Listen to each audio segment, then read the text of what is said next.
সোমবার প্রদেশ বিজেপির অধীন 7টি মণ্ডল কমিটির সভাপতিদের নাম ঘোষণা করা হয়েছে।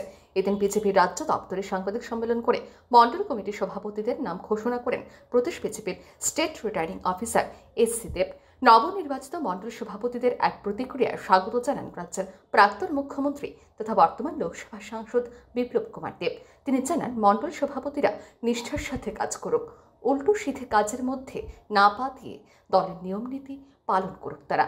মণ্ডল সভাপতিদের উদ্দেশ্যে সাংসদ বিপ্লব কুমার দেবের স্পষ্ট বার্তা, রাজ্যের মানুষ বিজেপিকে ক্ষমতায় এনেছে, আর এই দলের মণ্ডলের প্রধান মানে মণ্ডলের সভাপতি। তাকে পার্টির সাথে সাধারণ মানুষের সেবা করতে হবে। এক্ষেত্রে উল্টো পাল্টা চললে দল ব্যবস্থা গ্রহণ করবে।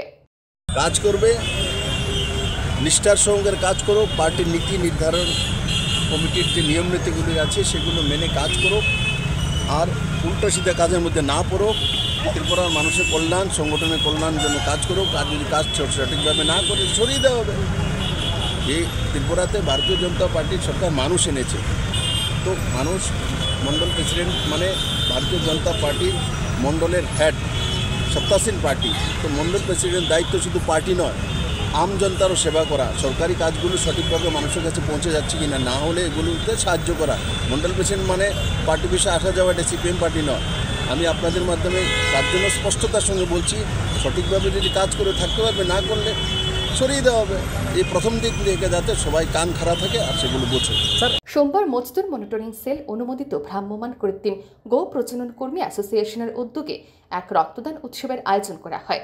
এই রক্তদান উৎসবের উদ্বোধন করেন রাজ্যের প্রাক্তন মুখ্যমন্ত্রী তথা বর্তমান লোকসভার সাংসদ বিপ্লব কুমার দেব। এই অনুষ্ঠানে সাংবাদিকদের মুখোমুখি হয়ে এমনটাই প্রতিক্রিয়া ব্যক্ত করেন তিনি। ব্যুরো রিপোর্ট, আর ই নিউজ।